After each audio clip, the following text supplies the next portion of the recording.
Saudara, polemik gelombang Rohingya di Aceh tak kunjung usai. Masalah ini kian pelik karena ada oknum yang mencari untung di balik derita warga Rohingya yang didalang dari penyelundupan Rohingya di Aceh.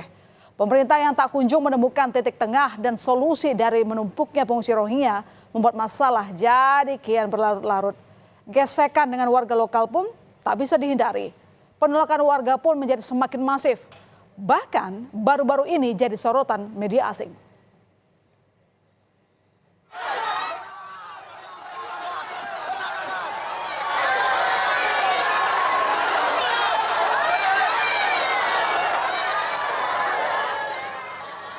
Ratusan perempuan dan anak-anak dari warga Rohingya ini menangis ketakutan saat mahasiswa dari sejumlah universitas swasta di kota Banda Aceh menggeruduk basement gedung Balai Mausiraya Aceh pada Rabu siang dan mengusir paksa 135 pengungsi Rohingya di situ.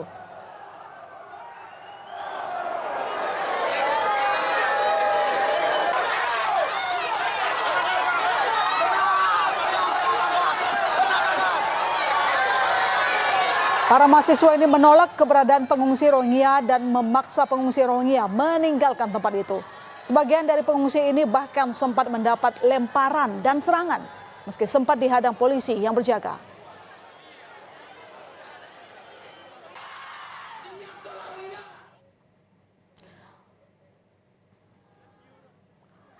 Sebanyak 135 pengungsi Muslim Rohingya ini akhirnya diangkut dengan menggunakan 2 truk dari gedung BMA ke kantor wilayah Kemenkumham Aceh. Menurut para mahasiswa ini, pengungsi Rohingya yang ada di Aceh merupakan tanggung jawab imigrasi.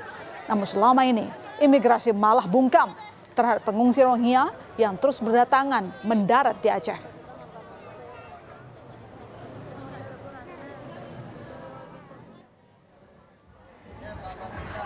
Meski tak diterima perwakilan Kemenkumham, mahasiswa tetap memaksa menempatkan pengungsi Rohingya di halaman terbuka Kanwil Kemenkumham Aceh. Sementara itu, polisi terus berjaga untuk mengamankan situasi dan menengahi antara mahasiswa dan pihak Kanwil Kemenkumham.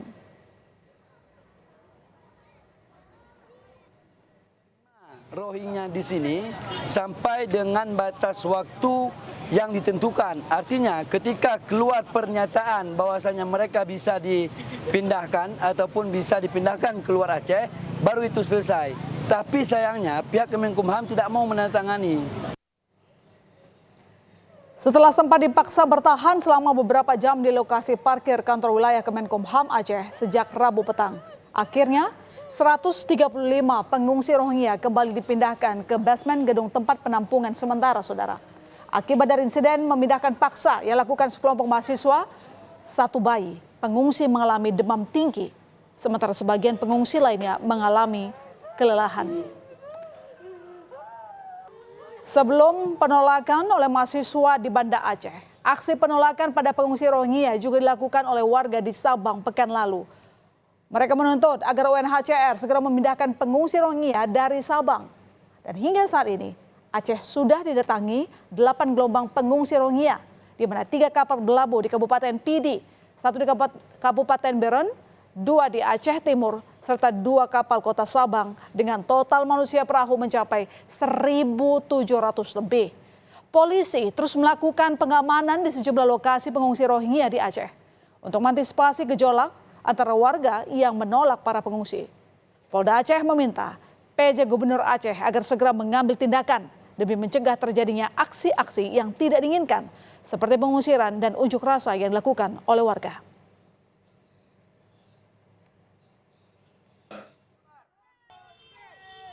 Di Aceh Timur dan sebagainya. Nah, kita harus menjaga kondisi ini, keseimbangan ini bagaimana ini kita kelola supaya tidak terjadi konflik antara masyarakat dengan para pengungsi ini. Nah, kami juga memahami bahwa ini adalah unsur kemanusiaan dan ini kita tetap kedepankan. Kami juga mendorong Pak Gubernur untuk memang bagaimana ini bisa ditangani.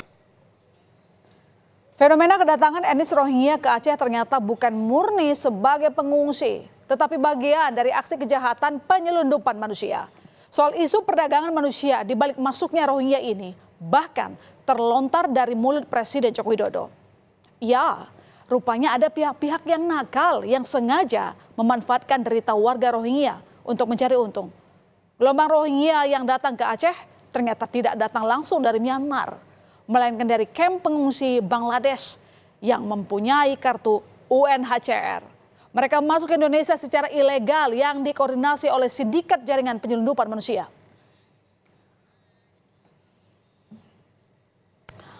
Kedatangan gelombang Rohingya ke pesisir Aceh ternyata tidak gratis. Para agen penyelundup manusia ini mematok tarif bervariasi dari 14 juta hingga 20 juta rupiah per orang. Uang ini untuk membayar ongkos kapal yang mereka tumpangi. Dan untuk memudahkan para agen ini melibatkan warga-warga lokal di Aceh. Perlu jadi catatan, Indonesia ternyata bukan jadi negara tujuan utama pengungsi Rohingya, tetapi jadi tempat transit karena para Rohingya tidak bisa mendarat di Malaysia dikarenakan penjagaan perbatasan yang ketat. Nantinya setelah sampai Indonesia, para warga Rohingya ini akan diselundupkan lagi ke negara lain.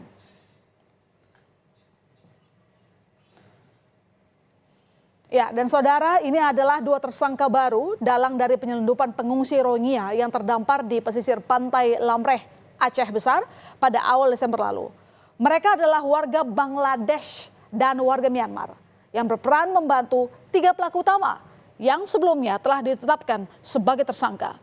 Ketiga pelaku utama ini merupakan warga Rohingya yang mengaku berasal dari kamp pengungsi Cox's Bazar, Bangladesh.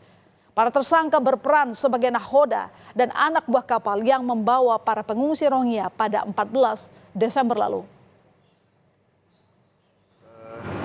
Telah kita tetapkan 2 orang tersangka lagi warga negara asing ya yang memang terlibat dalam dugaan tindak pidana penyelundupan manusia atau smuggling, di mana 2 tersangka ini yang membantu keterlibatannya dengan pelaku utama yang pertama yaitu PSK Muhammad Amin ya. Menko Polhukam Mahfud MD belum menetapkan rencana pemindahan pengungsi Rohingya di 3 provinsi. Untuk sementara, pengungsi Rohingya akan ditempatkan di gedung milik Palang Merah Indonesia. Mahfud mengaku sudah berkoordinasi dengan Ketua PMI Pusat, Yusuf Kala, untuk memindahkan sementara 137 pengungsi Rohingya ke gedung PMI. Mahfud memastikan pemerintah tak akan menampung pengungsi Rohingya secara permanen lantaran Indonesia tidak ikut dalam konvensi tahun 51 tentang pengungsi. Saya sudah berkoordinasi dengan pemerintah lokal melalui deputi saya Pak Irjen Polisi Rudolf agar ditempatkan di tempat yang aman dan sudah ditemukan tempat yang aman yaitu di gedung PMI. Ya, masih di Aceh. Ya masih di Aceh dan saya sudah koordinasi dengan Ketua Umum PMI Pusat Pak Yusuf Kala. Mengurai benang kusut dari persoalan Rohingya ini bukan perkara mudah. Di satu sisi ada masalah kemanusiaan, namun juga ada keterlibatan kejahatan lintas negara di balik masalah ini. Banyak pihak yang harus diajak duduk bersama, bahkan setingkat Badan Internasional UNHCR. Solusi harus segera ditemukan agar masalah pengungsi Rohingya ini tidak kian pelik hingga berujung jadi konflik berkepanjangan antara masyarakat lokal dan etnis Rohingya.